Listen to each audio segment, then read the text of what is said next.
The one purpose of today's cleaning project is to clear off this work table. Yeah, believe it or not, underneath all of that, there is a really great project table that is my favorite place to work. I love being in love with so many different kinds of mediums, but of course, one of the challenges is that I have stuff from all of them everywhere, and it's a lot to manage. Plus, I've been a mom for 22 years, and so all the creative projects around the house are all mine too, whether it's, family photos that need to be reframed, or a ceramic lamp that is broken and needs fixing, or sewing projects that need to be done. Those are all intermixed in there too. And to be fair, this room is 12 feet by 20 feet long. And this summer I had to close my 2,000 square foot store. So I brought home from there a lot of my materials back home, but also I brought home really a depression from having to close the most wonderful experience I'd had creatively. But I'm really committed now to giving myself back this room.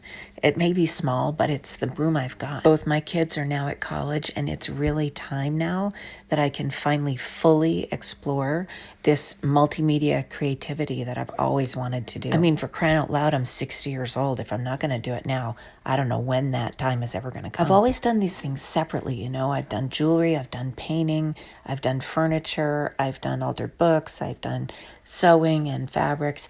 But what I really want to do is combine them and mix them and mash them up. And it doesn't matter what I want to do. If I don't have a space to do it, none of it's going to happen. Actually, see these cool drawers right there with the weird knobs on the front? That's a great example of the combination I'm talking about. I sold furniture at my old store, and I used knobs when I painted the furniture. And so I made that display with paint on the front of old furniture drawers to show what the knobs look like, so you could buy the knobs retail. I've never seen anyone do that kind of retail display before. I really love order. Look at these markers, how I organize them. I really like to put things where they go. Certainly a part of this that's, as a mom, there's a lot of things I still need to do, even though my kids don't live in the house. My house needs a lot of work. My husband, my family, my dogs.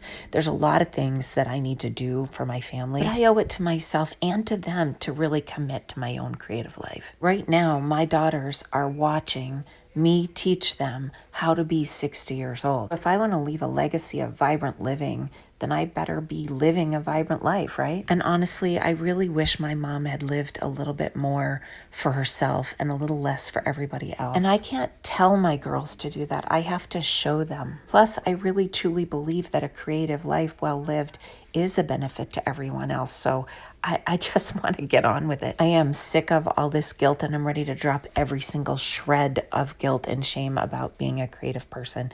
All of it gone, gone, gone. I just want to go make art and give it away and sell it and have fun and enjoy my life. And now finally, this table is cleared off. There's still a ton more all around this room to clean up, but this one surface is clean, so I can sit down and make some art on this table. And every step forward gives me the encouragement I need to take the next step. Are you going through anything similar? I'd love to hear what it's like for you. Maybe we can share notes and support each other. Thanks for being here.